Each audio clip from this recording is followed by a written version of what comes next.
And good evening, y'all. Welcome to Tuesday Night Hey, Live. Woo! Welcome. yeah, Hey, y'all. I tell you a secret. What's coming in now? yeah. I got the best co-host on YouTube. You guys are always hyping me up. Hey. I don't know if I've earned it. Oh, you earned it 100%. I appreciate Danny it. Aquariums. Hi, all. Have fun. Won't be able to make it, but maybe next time. Yeah, Danny. It'd be awesome if you make some sometime. And by the way, y'all, I had a privilege of meeting Danny and hanging out with him at Aquashella. Did I He's meet pretty Danny? cool. I feel like I didn't meet Danny. Aww. Maybe I did. I don't remember. I feel like that whole weekend is just a blur. Danny was also in the group chat as well. That's right. I do remember talking to him in the group chat. I just don't remember if I met him in person. Yeah. I feel like I had to have, right? You, then again, I mean, you were busy though with the I aquascape. was. I was So really busy. I don't think I'll be doing that again. yeah, I was pulled too many different directions. It was kind of stressful. that's Hey, not good. Jackson, Fish Room. Good to see you. Lobster Lab, Linda Worth. And of course, Why Are We Always Yelling is here. Yeah. There's See ya. Garcia. All right, let's go. Can't wait. It's gonna be a great one. Exactly. I'll agree with you, Garcia, because the best co-host on YouTube. That's why. Way. Yeah, if you haven't already, do the thumbs up thing. Yeah. It lets all the people know that we're live streaming, and the more you hit the like button, the more it actually sends more people notifications. Right. So Hey, it really Linda. does help. Lots of lab. Hey, Jackson. Actually, Lobster Lab is also local here as well. Oh, awesome. I met him a couple of times now in the Yeah, meetings, club we need to meetings. do another local meetup, one where like everybody can come. Everybody that was in the group chat from That'd be Aquashella and awesome. everybody that, yeah. Hey, since you asked, Jackson, hopefully everyone's having a good night. Well, Yeah.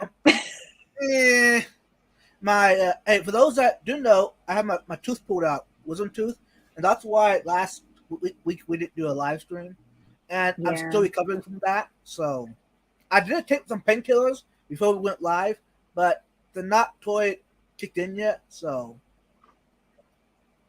Hey, Mike. Mike lives live. Now I wonder where a dino is now.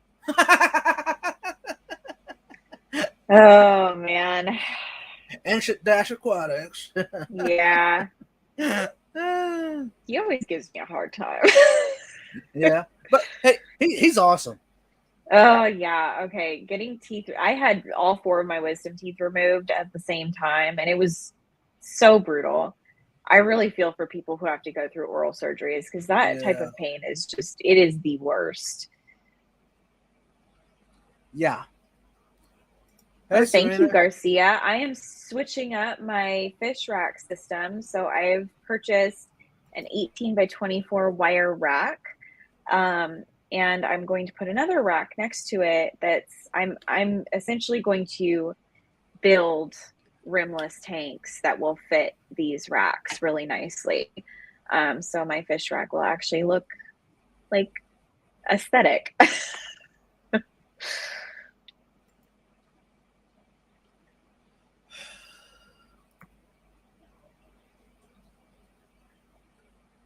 Nice. Oh, I'm so man, sorry. that sucks. Oh, Yeah, yeah. Actually, yeah. Go ahead. oh, there you are. You froze for just a second. Yeah, it's cold here. Yeah. Okay. So our internet here is like lightning fast. So I've never really had problems with internet, but man, some of the internet that some people have to deal with. My parents live in the middle of nowhere and their internet is awful. Yeah, it is what it is. Yeah. Well, you want to get into our topic for Yeah, let's tonight? do that. Yeah. Let's see. There we go. So Right for those of here. you who do not know that our topic tonight is lighting, we're going to talk about everything to do with lighting, what to look for, how to choose lighting for your tank, all that good stuff. So if you're interested in that, stick around. And for those that wondered, Serena did say that she will do most of the talking tonight, since Yes. my mouth ain't back to normal yet. So Yeah. I'm blessed to have her as a co-host. So give her some love. Smash the thumbs up. Yeah. Hey, Hey, Silver Tommy. Creek Aquatics. It's good to see you. Okay. Let's go to the questions. Hey, y'all, I made a list of questions to ask. So this is going to be good. Is blue or red light better for aquarium plants? Okay, so we're jumping right into spectrum.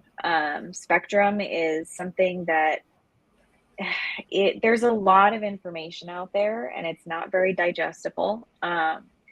The short rule that you should remember is that blue light is the one that you need the least of. And it's not because plants don't use as much blue light, it's because in aquariums, we are trying to penetrate water with light. And light is energy, and anything standing between it and the plants, including air, atmosphere, water vapors, all of that stuff, is going to affect how much light is able to reach that plant. So blue light travels the deepest in water. So if you're looking at, I'm going to open up my screen share.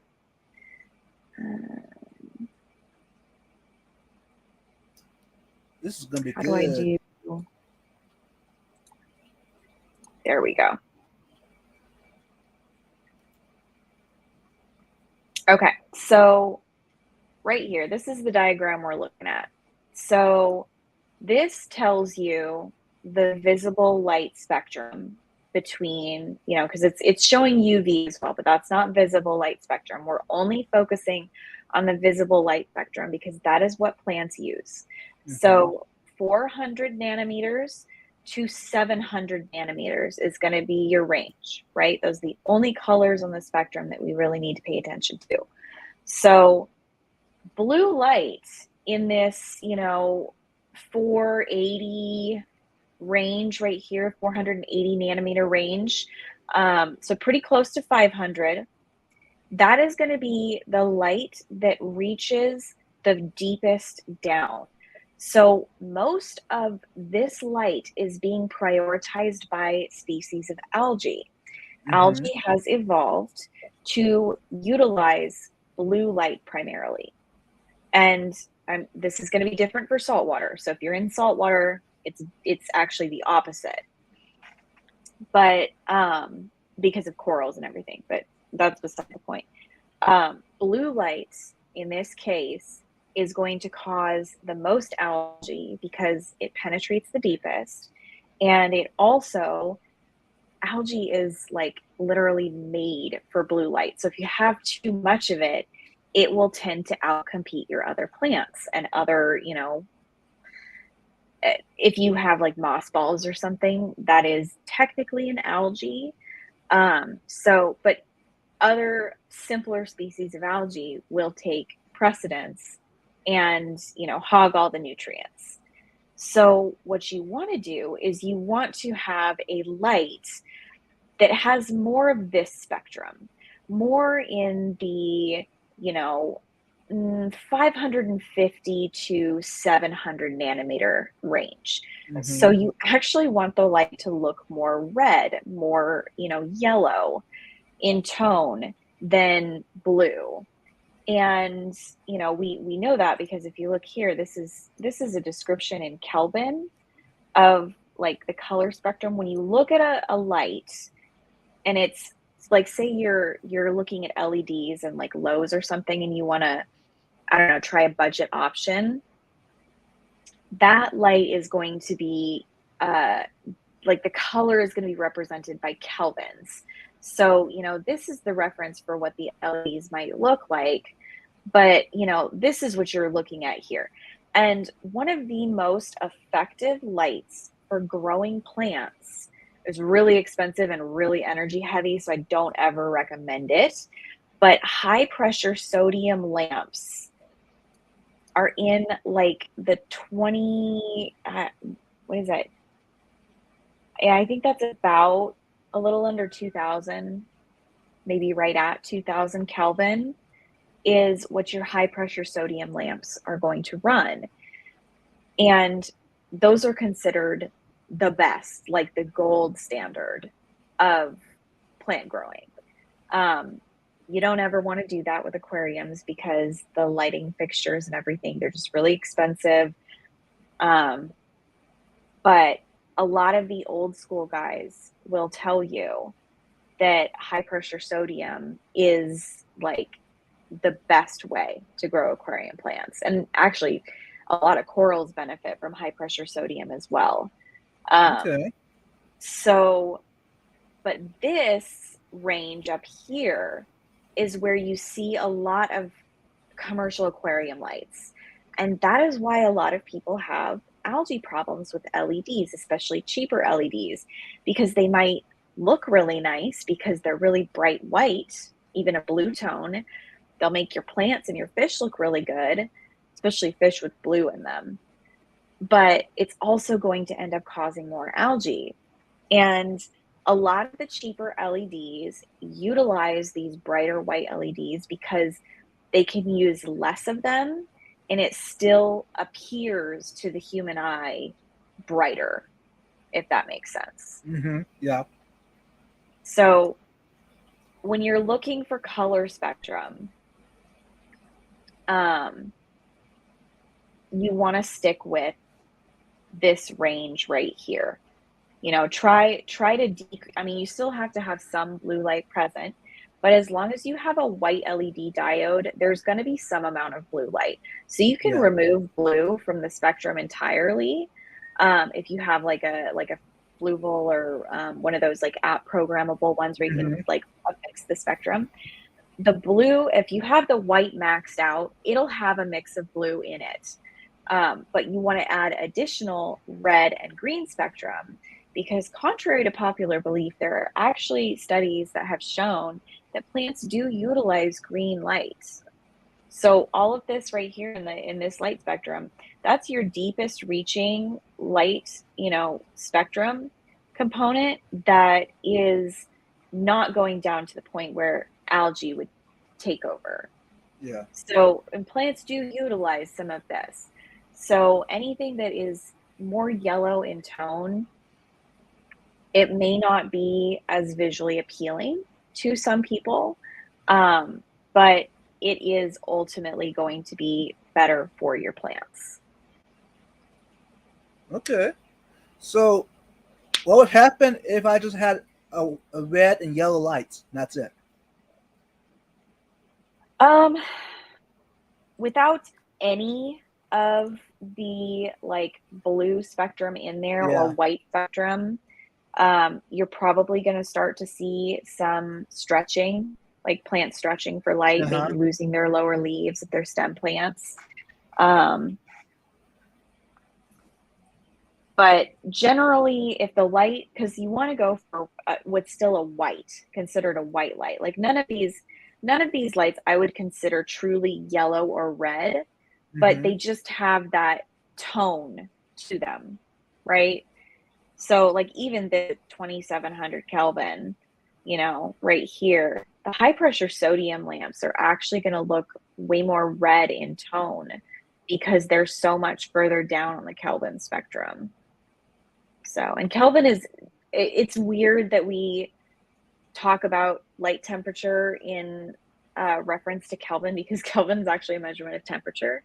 Right. It has to do with the amount of radiation in this visible light spectrum. I don't exactly know the details on that. I was reading about it earlier when I was researching for this talk.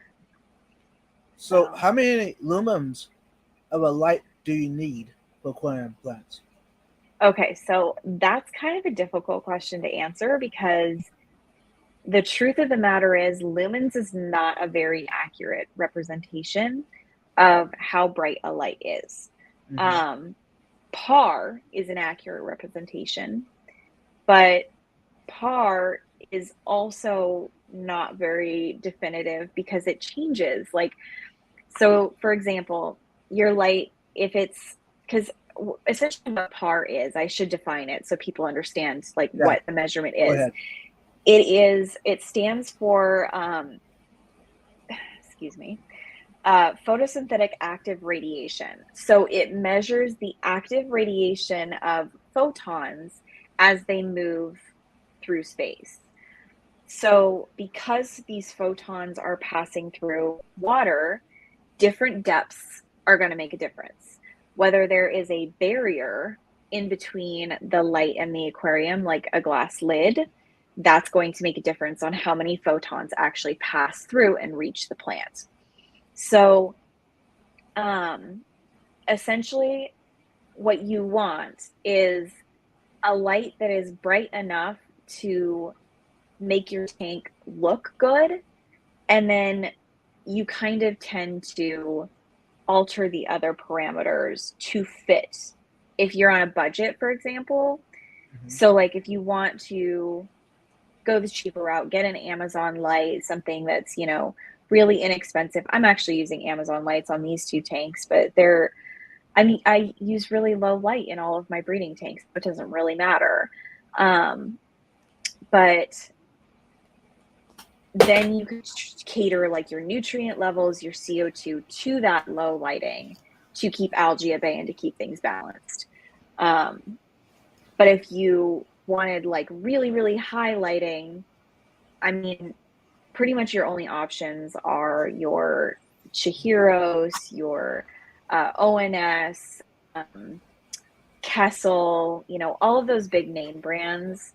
They're going to be the ones that are going to focus on that super high light where you have to run CO2 and you have to dose a bunch of nutrients. But if you're going with a less expensive light, I would not consider the lumens. I would consider, does it look good on my tank? Is it bright enough to make my tank look attractive to me personally? Because that's really like what it boils down to. And you want to stay away from any lights that have like an excessive amount of blue diodes on them, just because the blue light is not going to help you. But I will say that a lot of the super budget options, like actual bulbs that you would get from like a hardware store, those are generally, you can pick one in like a lower Kelvin range, like 3000 Kelvin. And they're going to be better for your tank and probably brighter than a lot of the less expensive lights on Amazon will be. And they'll probably be around the same cost.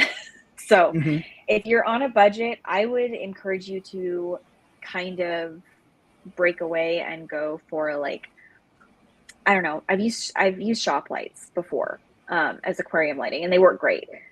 So if you're looking for something that's inexpensive, especially if you're doing like racks or something like this, you can totally go to Home Depot and get like the bar shop lights. And as long as they're within, like, I would recommend staying between 3 and 5,000 Kelvin as far as like the temperature. And they'll tell you on the packaging what they are usually. That's how they advertise them, because some people prefer brighter white light and some people prefer the softer yellow light. So you can see that when you go in, and you can pick from what's available at the hardware store pretty easily. So, but if you want that like high level CO2, high nutrients, you basically, there isn't a super good way to DIY that. and still have the adjustability. Because like, even if you did shop lights in that scenario, they probably would be bright enough. A lot of them are actually way too bright. And I would recommend, if you can, get the light bars that are going to be more expensive, but they're going to be dimmable, because taping over LEDs always sucks. Yeah. Yeah, but the highlighting stuff, that the high tech aquariums, I definitely don't recommend trying to cheap out on it. So, hey, FishFam.link. Welcome, yeah, FishFam. I've noticed a lot of people coming into the chat. Yeah. Hey, I think it's that time, y'all. Let's do a little commercial. How's that sound? Silver Creek also mentioned Barina pink spectrum lights from Amazon are the color spectrum I'm talking about. Yes. Except they're not really, because I have the, maybe I do have the pink ones. They're very yellow. But I bought a set, and they're actually going to go on the shelf that is going to be next to this one. Nice. Yeah. So have y'all got your Fish Fam badge yet? I need to order mine. I'm sorry. I keep forgetting. You're good. It's okay. And y'all can get your own badge at fishfam.link. Message Matt, Liquid Zoo. He does a great job. I don't know, my lighting's horrible. Anyways, there's your name, your channel name. There's a QR code at the bottom where people can scan it, and it'll tell you the information all about your Facebook, your Instagram, your YouTube, your email. And people get watch your channel. And also on fishfam.link. Let's do this. There we go. Woo! It's glittery. I didn't know that. Yeah, it is. And Annette, Mrs. Snow Guardian, she's the one that puts on the landlords. Anyways, and she's doing the landlords as well for the Keystone Clash coming up in September. So big thanks for that. So yeah, pick up your own badge. That way, no matter where you're at, if you're at a convention, if you're at a fish store, if you're at a tire shop, or at Walmart, wear it, and people will ask you about it. What's that? Then you can share with them about FishFam.link, where you can find the schedules of any live streams, any of fellow fish tubers, if favorite creators, and it also tell you whenever they go live. And there's a calendar on that as well that will show every day of the week who's live at 9 o'clock p.m., 10 o'clock, Central Time, whatever. It tell you exactly who's live. So that's also a reminder. Go check out fishfam.link. And yeah, it has great info. One more shout out. I think it will help a lot. For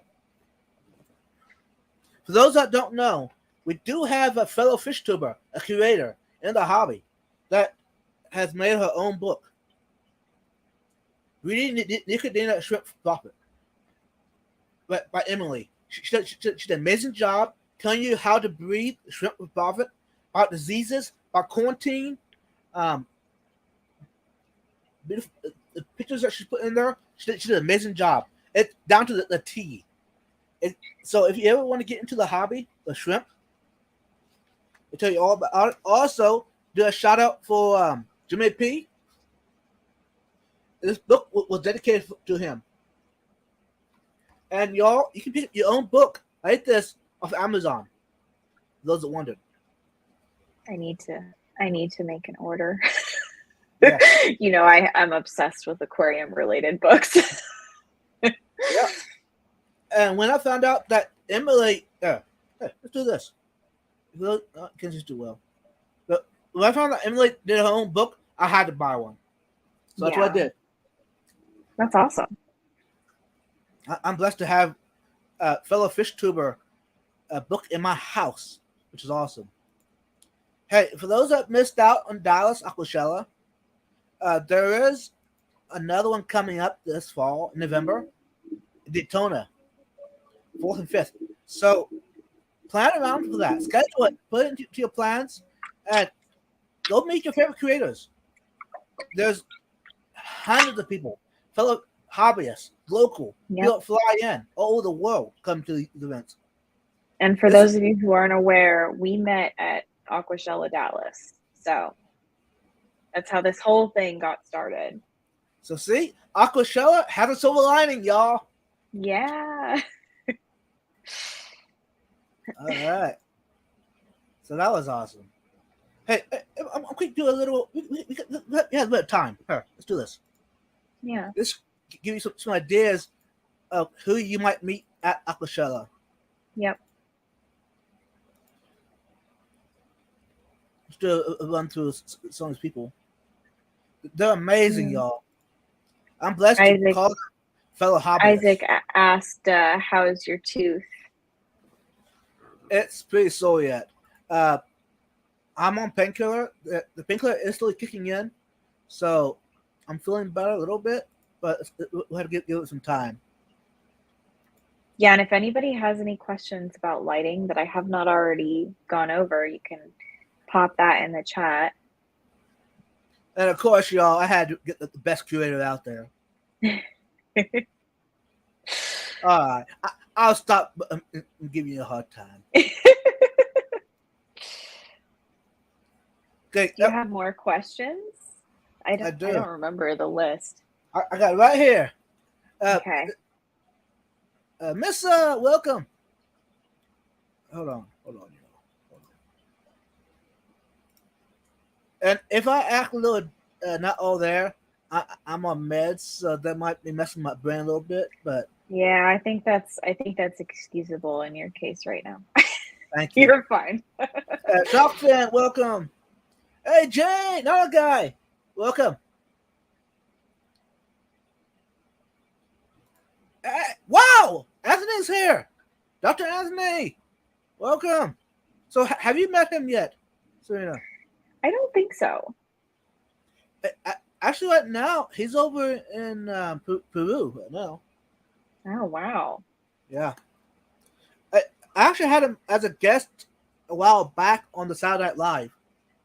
Oh, okay. That was probably one of the nights where I went to bed really early. Yeah. Probably. And trying to catch up on sleep. Actually, he's a fellow. He's local to me. He goes to my church. So, no, it's awesome to have people that are local hop on. Just say hi. Yeah. Yeah. It's an extra, what do you call it? Extra blessing, extra special. I don't know. Yeah. And welcome, Legacy.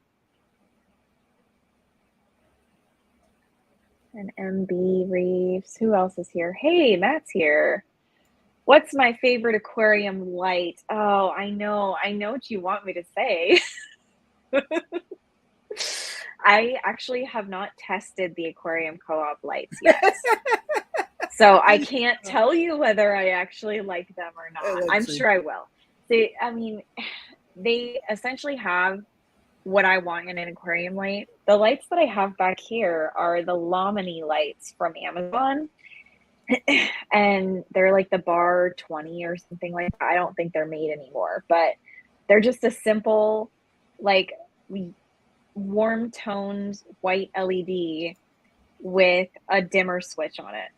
That's it. They're very, very simple. I have all of them on Casa timers. So I'm sure that when I switch to the aquarium co-op light, it will be exactly the type of light that I want. And it'll be more than powerful enough to cover the low light applications that I do. So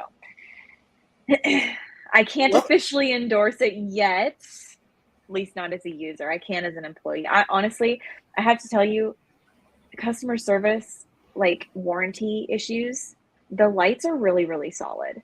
We rarely ever come across issues with our lights. And yeah, she's paid to say that. No. Hey, welcome, Minoski. Hey, Vegan Fish Lady, Holly, welcome. Okay. I think I got everybody. Okay. Back to the topic, y'all. Yeah. So, since you mentioned aquarium co-op lights, other lights that are similar that you would recommend besides the shop lights? Yeah. fluval lights are okay. I do not like Bluetooth. I think that it is annoying to have to do that to adjust the lights, because on these I can just walk over and like turn the dimmer switch. Mhm.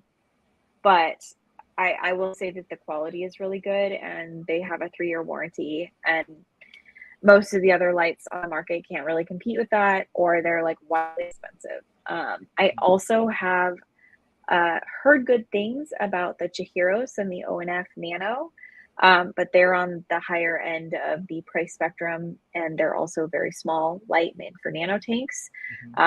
But if you're looking more high tech nano, then that would be the light that I would have heard the most good things about. I am not a huge fan of Kessel. The lights are beautiful. They make a really, really amazing product. It is priced way too high, and everything you have to buy separately. And I honestly, I'm not a fan of that business model. You can dim the lights without Bluetooth on the Fluval lights. Cool. Can you though? I feel like my old one didn't have that feature.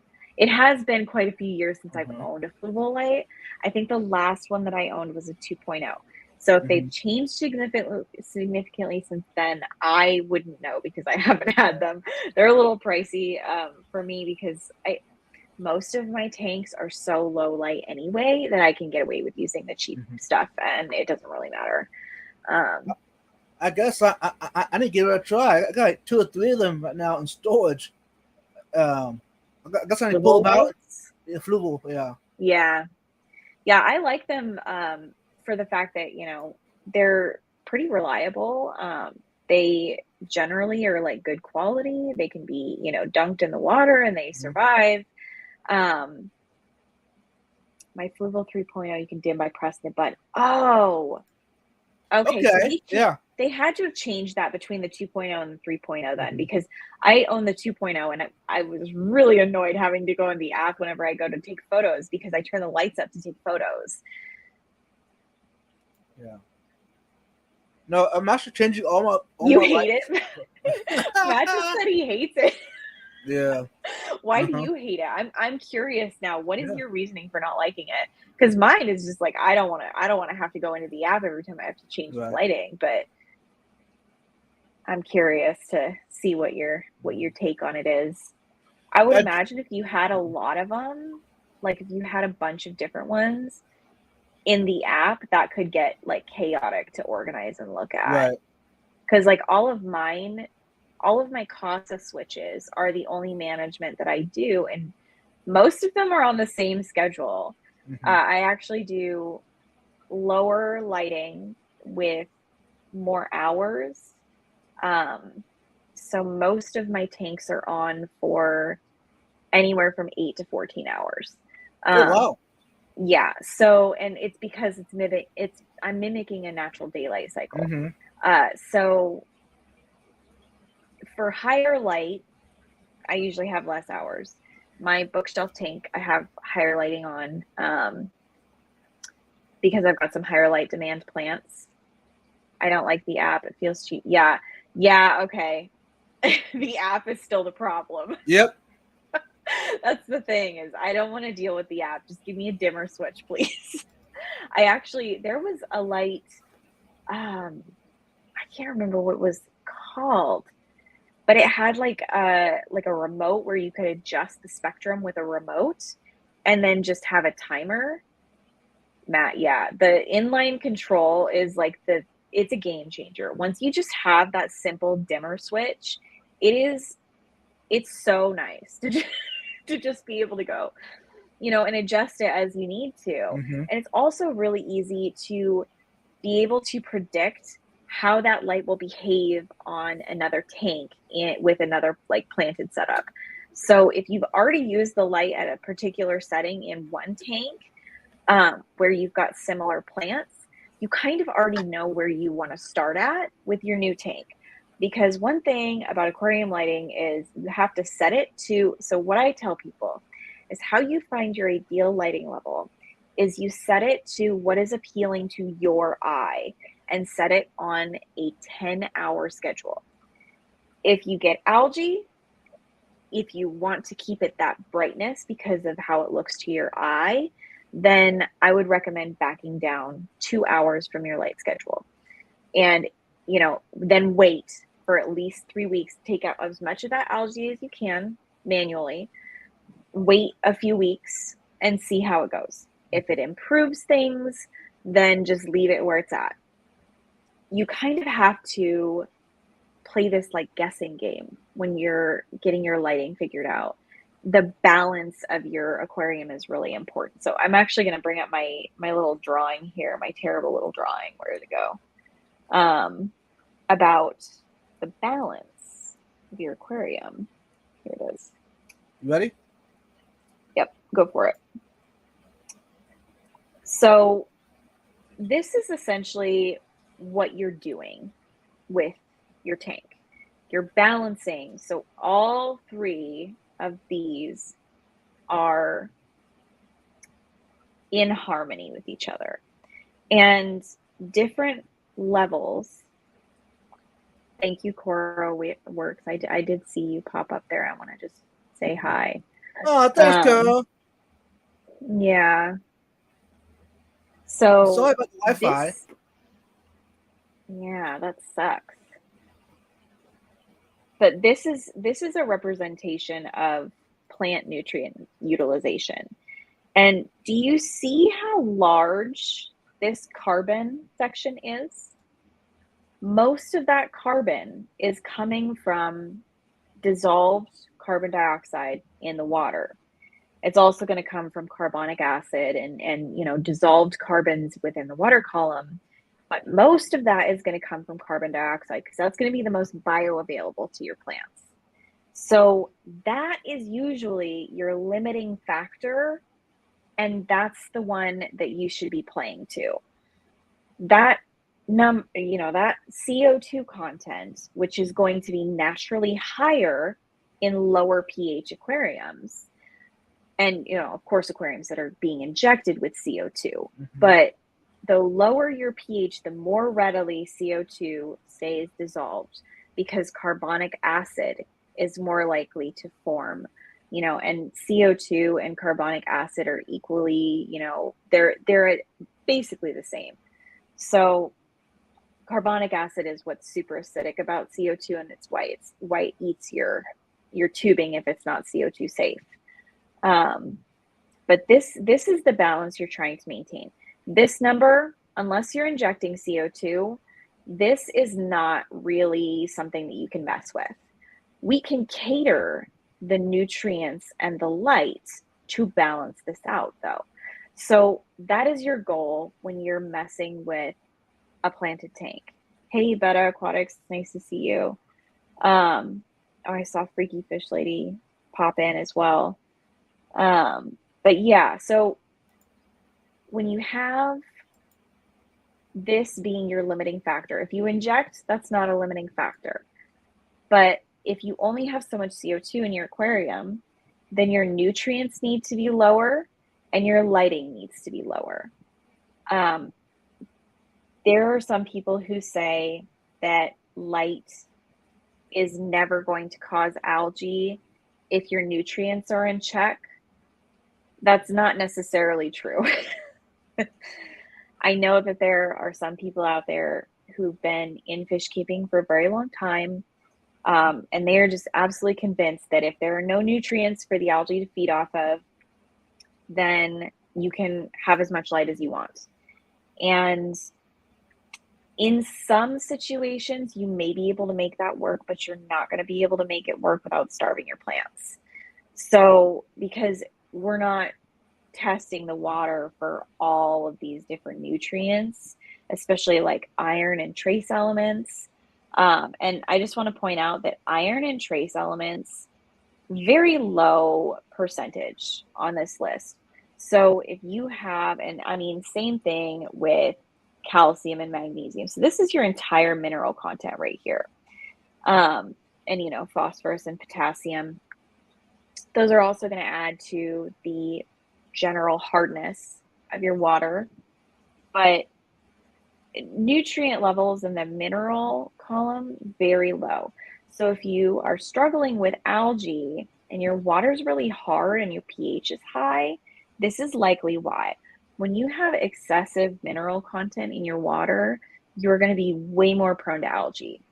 Phosphates are an especially big culprit of algae because most people don't test for that because it doesn't come in the standard test kit. Right. If you have a planted tank, I really, really recommend getting a phosphate test kit because fish food, when it breaks down, it creates a lot of phosphates just naturally. So if you're also dosing phosphates in with your fertilizer as like a liquid fertilizer, you can sometimes add so much to the points where your plants can't keep up with it. They're not metabolizing it quickly enough. Maybe there's not enough nitrogen. Maybe there's a potassium deficiency going on. Maybe there's not enough light. A lot of factors can go into that, but I definitely say, like, especially with shrimp are very, very sensitive to phosphates. I know a lot of people don't talk about this, but there are a lot of species that are sensitive to phosphates. Invertebrates are particularly sensitive. People in saltwater will know this because corals are very sensitive to phosphates. So you want to make sure for a planted tank, I always recommend keeping your phosphate level below 2 parts per million. I usually target 0.5 to like 2 parts per million. Anything over 2, I will, stick phosphate pads into like a little filter and run that through for a while, or do a water change and, dose nitrates and potassium to keep that in check.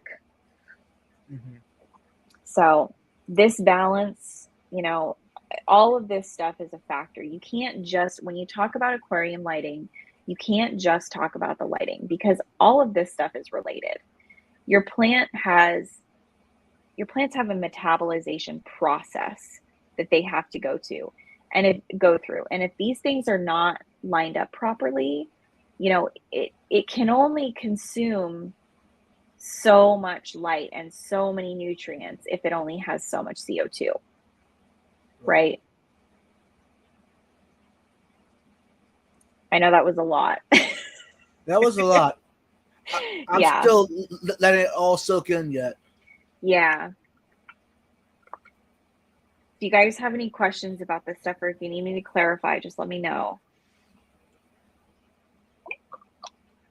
So, by adding calcium to a tank, would that help with the plants? Calcium and magnesium are 2 minerals that plants use in pretty large amounts. Aquatic plants tend to use slightly less than terrestrial plants. Mm-hmm. But I know certain plants, off the top of my head, Pogostemon stellatus octopus is one of them. Monte Carlo is another that consumes quite a bit of calcium.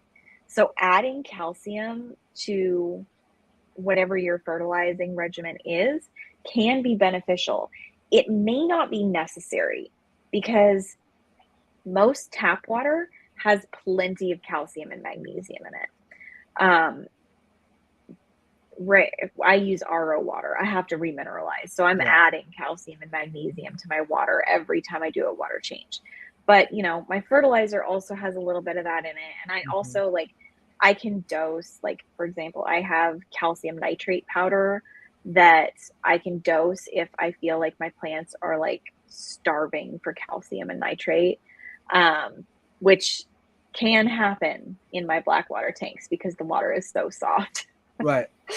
But yeah, if you know that you have plants that are heavier into one nutrient versus another, red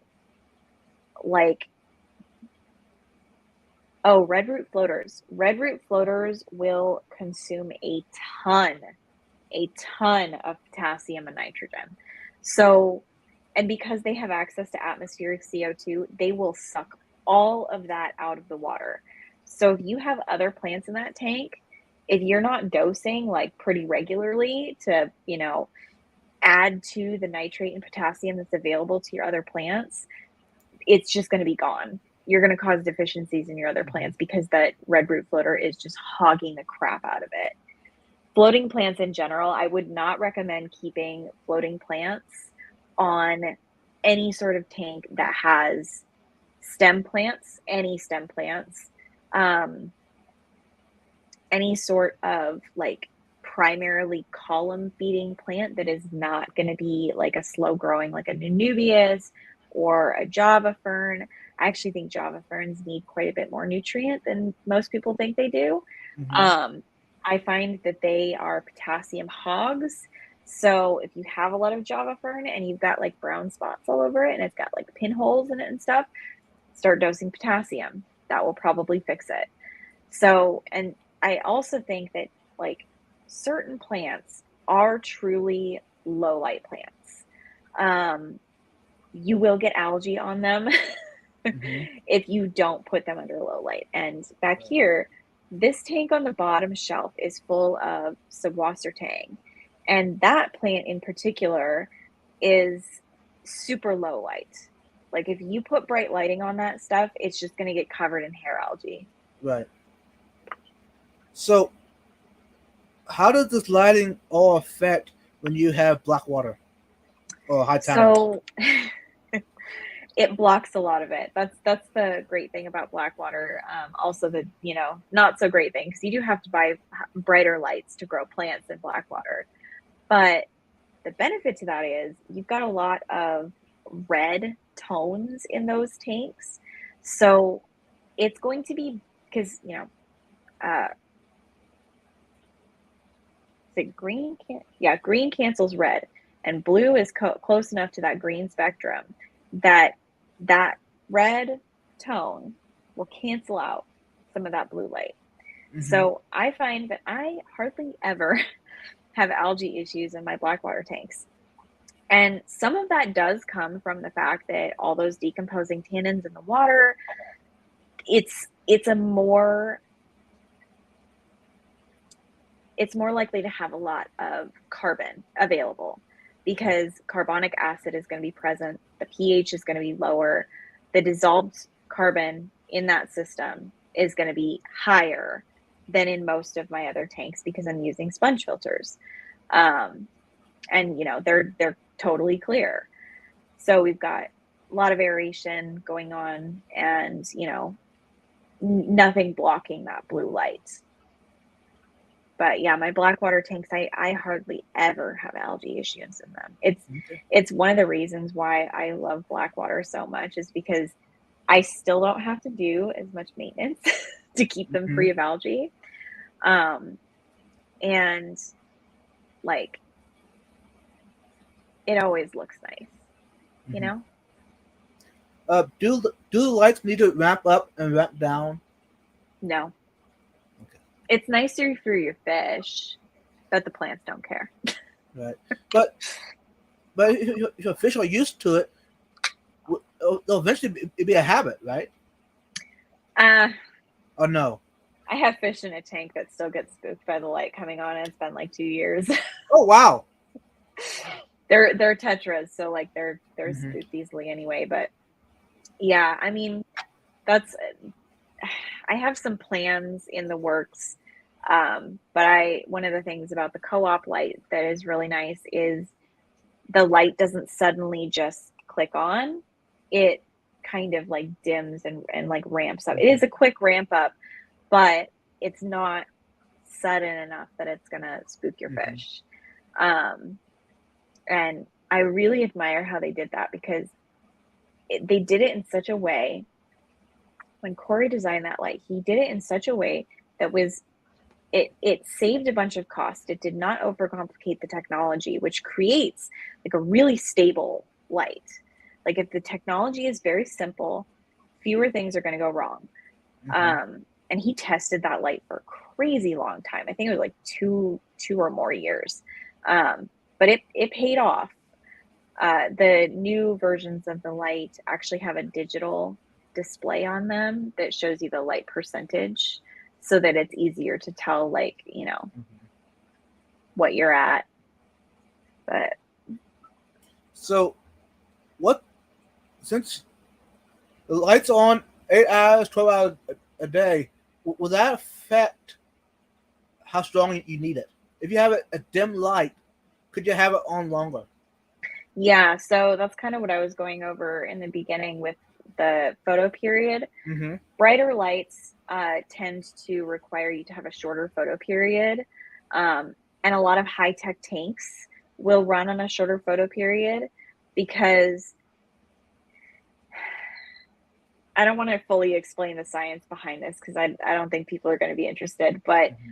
essentially, you tend to get a carbon dioxide buildup at night when the lights are off, just because plants are not consuming that carbon.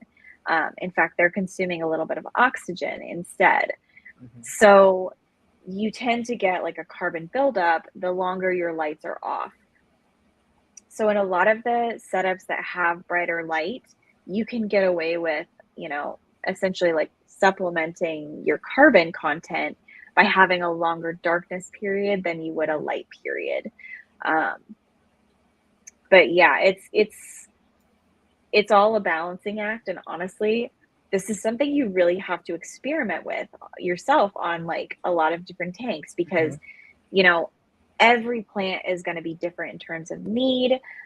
Some plants are going to need the higher light to thrive. Some plants are going to do just fine at lower light.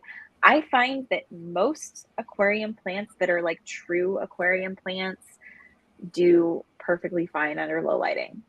Mm-hmm.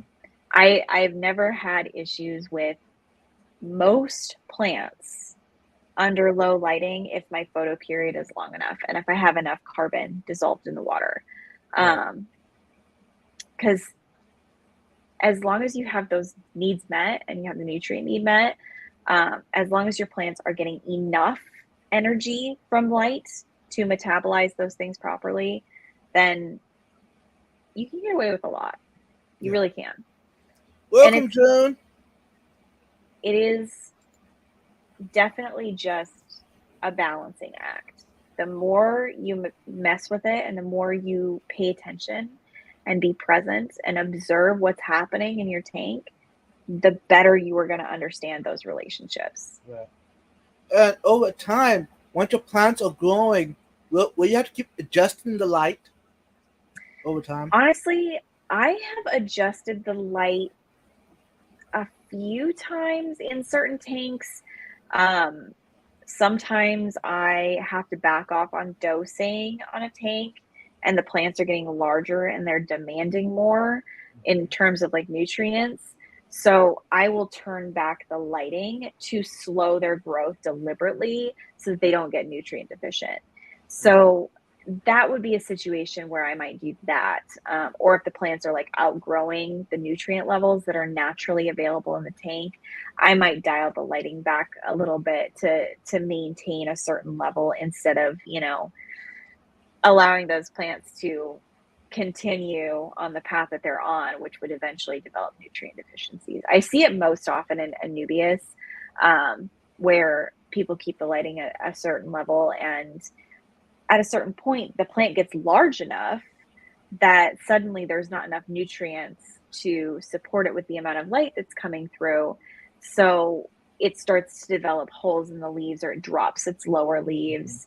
Um, and that would be a situation where turning the light down would actually benefit that plant Right. without having to add anything to the water.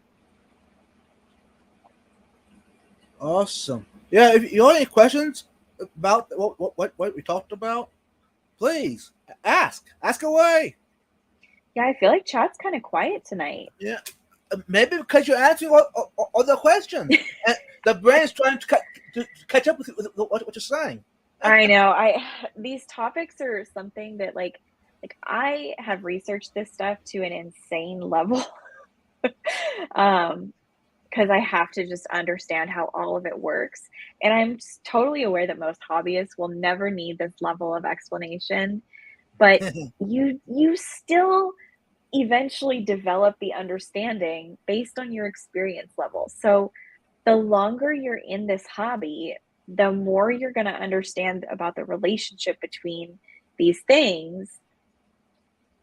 I've only been in the hobby for 7, maybe. I think I'm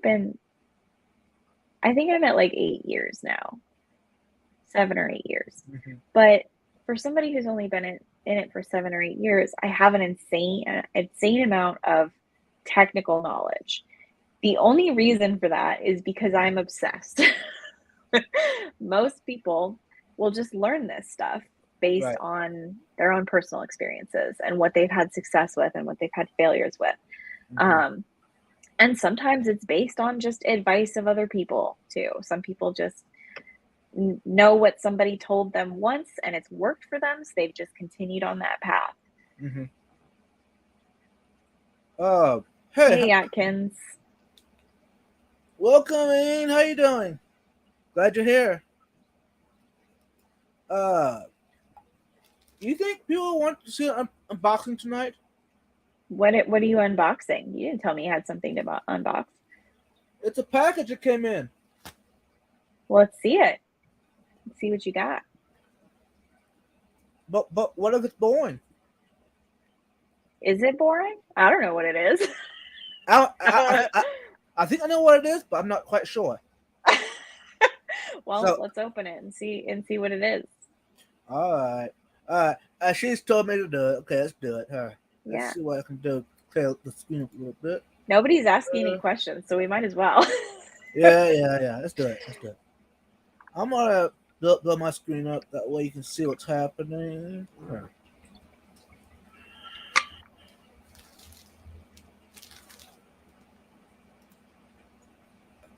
How's that look? Is that good? Yeah, I can see it now. Okay. Just careful not to like show your address on there. Right. And of course, it's the one that I need scissors to open it. Yeah. But oh well. Nope. You got it. It's cardboard. Yeah. I'm kind of excited to see what it actually is. Oh, wait. Are those the drawings that you won? That you got from... No, somebody else won them and offered them to you for your birthday, right? It's from Grant and Shelby. Yeah. Oh, those are great. Wow.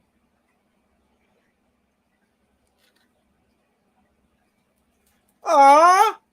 Yeah. So, Abstract Aquarist is the one that gave it to me. yeah. Oh, thank you. That is so cool. Got that. Ah. You get a little... Is that their keychain? Yeah, Grant and Shelby. Yeah. Let's see. Hey, I'm going to open it up. Yeah. Yeah, for those of you who don't know, Grant and Shelby from the Garden of Eden are really awesome. If you don't follow them, you should. That's awesome.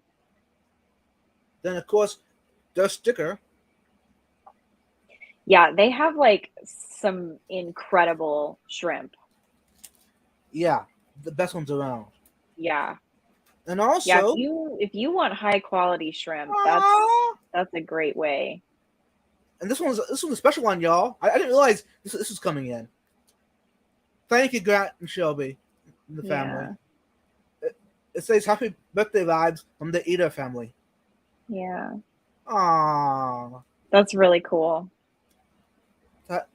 Now I think my birthday was well spent, even though I had a tooth pulled. Yeah. So there's always some good and some bad, right?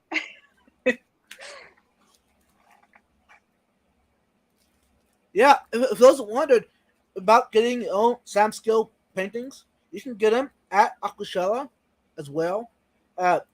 He's usually set up there. Here, let's do this. Thinking about it.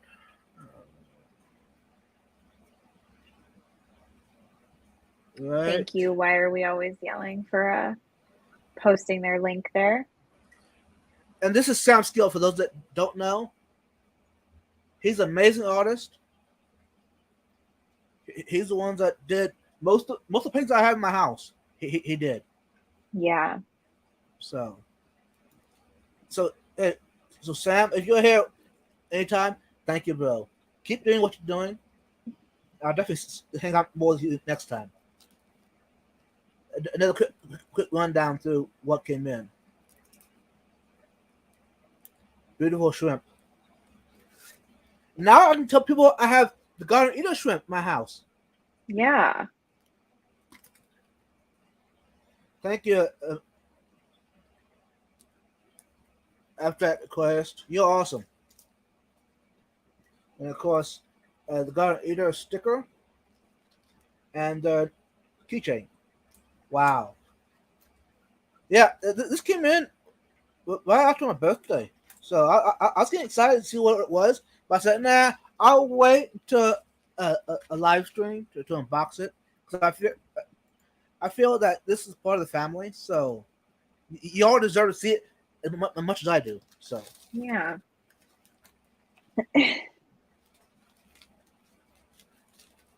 Yeah, and every time I meet somebody from like the fish tubing world, um, for the most part, everybody in this community is super awesome, wholesome, nice, just genuinely good people. Jay, since you asked, I wasn't planning to let it out of the box, but since you asked, it's coming in. There's one coming in the mail. So for those watching that now, you got the sneak peek. It's coming. Just give it some time. Why are we always yelling? It's okay. This seems like a pretty laid back chat night. So Yeah, it is totally fine. yep. Yeah, Holly. Good thing it wasn't live. Yeah, yeah, exactly. I'm hoping that people that know me enough that they don't send me a live stuff unless they tell me advance. Yeah. Because otherwise, this is what happens. It comes in, it'll sit there until I do an unboxing or a live stream. Yeah. I like booked it out to the mailbox earlier today thinking that my plants had showed up and it was just that giant spool of airline tubing.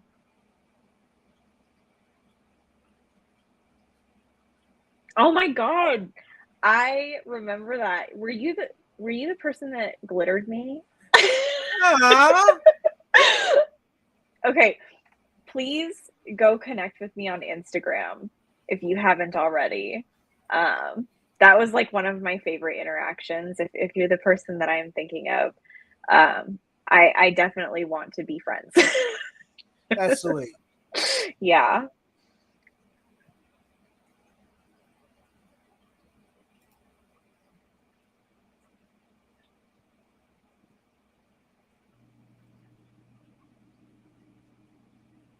No, from Maine.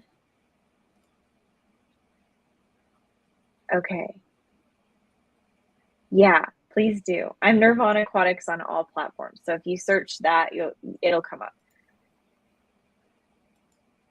Awesome. Yeah, I'm always down to connect with new people that are in this hobby on social media. I try to keep my Facebook pretty private, but Instagram, I love connecting with other hobbyists. A manager for a service company. Oh, okay. I think I'm probably remembering now. Yeah, show off your new shirts. They came out so good. See, and okay, there's a reason that my own logo is that nice, like black and white. It just looks so good. Yeah. Yeah, Classic. I'm still like, wow, this is almost Yeah. tripping me. Yeah. I was not expecting it to come out like this. So I I'm need to still, get some of yeah. my own merch made. I have a backpack, I guess. I have a little drawstring bag that I take Yeah. to events, but Hey, and for those watching, if y'all have merch available, let me know. I yeah. love wearing merch. I actually got, I think they're in the box. Excuse me for a second. I got to climb on a couch. She's gone. Hey, now I can take over. I'm the host now, y'all. So what should we talk about? Don't laugh at me. Hey, I'm laughing because I'm having fun. Yeah. I know I'm not a very graceful person. But I got new stickers. Let's see I this. think I'm gonna change the tone on the gold, but they're Why? I like it. That's you. it's a little bit too orange in like really good lighting. It's almost like a coppery instead of a gold. So my goal was to go for antique gold, but this is the first time I've ever made metallic stickers, so I had no idea what to expect. Right. So I have to change the color blend just a little bit, but I am pleased with how they look. So these are what I'm putting on the front of my cards when people order stickers from me. I just send stickers through snail mail with like regular stamps. So everybody who orders stickers gets a card that I put a stamp on and just send it through the mail. And all of them are handwritten and everything. So still gotta get my sticker store up, but I have to like make a website, and that does not sound like a lot of fun. So actually, Holly, the person who made the shirt is actually local to me. He's a local artist. So it's screen printed, right? Yeah. It looked screen printed. It looked really nice. So yeah, I showed him my sticker. I told him what I'm looking for. He took it and put it on, no issues at all. So wow. Okay, so he just like digitized it and did it from a sticker. Right. That's impressive. You didn't even have to send him a file. Nope. I'm probably going to end up going through like a website platform, because thank you, Matt. I'm glad people like my stickers. The merch I want to make, I want to do embroidery. Yeah, because that would be looks awesome. super nice. Yeah. So, because my whole thing with my brands is like aesthetic and luxury, but in like a laid back way, if that makes sense. Right. So do we need a recap of what we discussed this evening, or we're good to go? I don't know. I gave people a lot of information, but if you have to take one thing away from this, it's warmer toned lights are going to cause less algae than a cooler toned light. That's like one of the most basic things that's easier to remember. So more blue is going to cause more algae. And then you remember that little triangle that I showed you earlier? That balance is really important. Once you learn the relationship between those three things, everything else makes a little more sense. Okay. So. Wow. Yeah. Like I said earlier, this is a lot of info. I'm still trying to take it all in.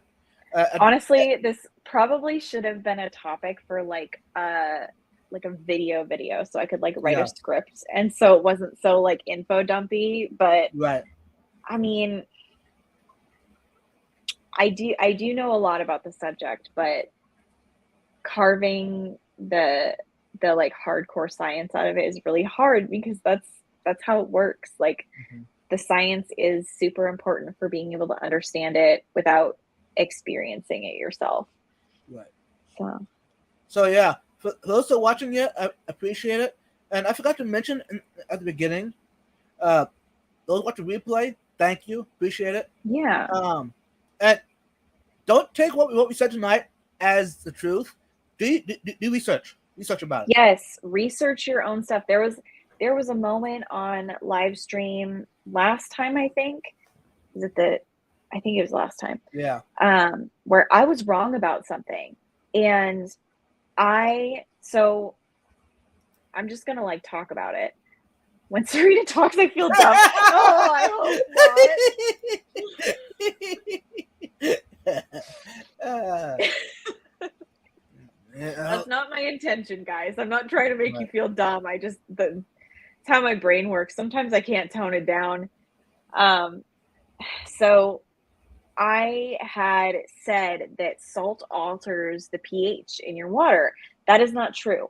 I was basing that off of the API liquid test kit and my experience in the past using that to test the pH of water.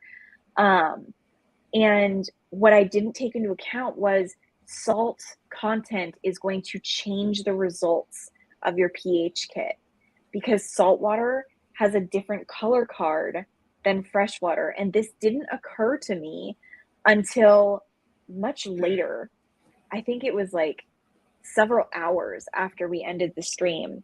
And I was like, scientifically, like chemistry wise, it doesn't make sense that it would alter the pH, but the test said it did. So then I had to like default to it was the test, not the pH that was wrong. So that's it. Being wrong is something that happens frequently to me, to everyone. And I am more than willing to admit when I screwed up. So, don't take my word as the absolute truth. Do the research for yourself. Read some of the textbooks that I spend time reading,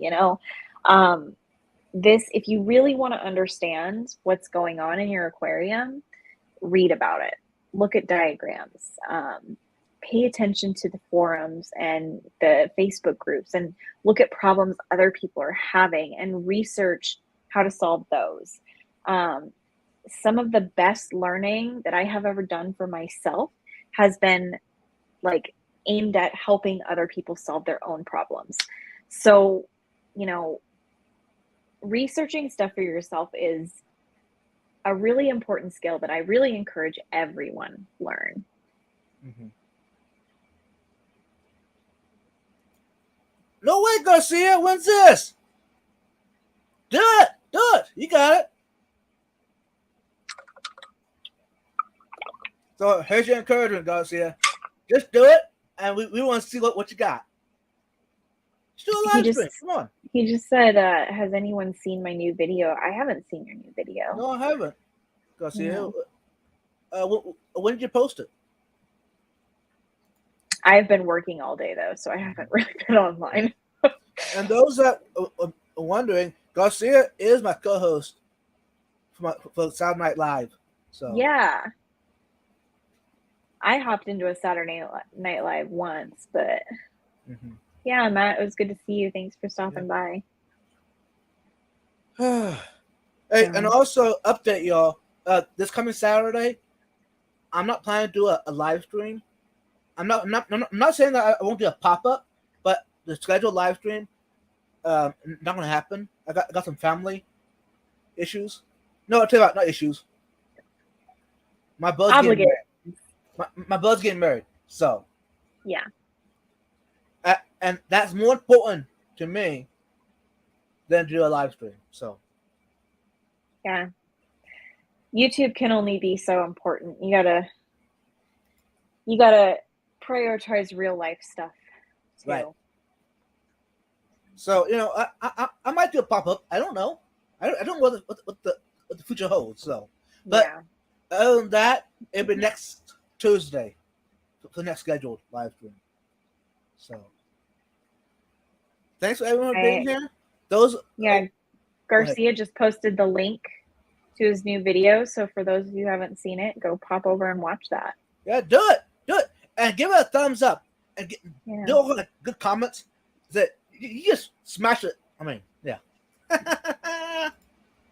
Also, I have decided, since I've said it 2 times in a row now, I've just jinxed myself, and I'm going to stick with it. My closing phrase is just going to be "Stay curious, friends."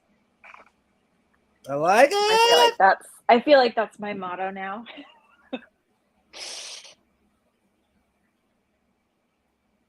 was hoping for my first live to be with Rico on my focus on, but I have another very cool live I'll be doing before that. I can't say what or why the live is about, but it's going to be fun. Oh, come on, Nathan! Don't let us hanging. Come on. No, it's okay, Nathan. I'm looking forward to that. Okay.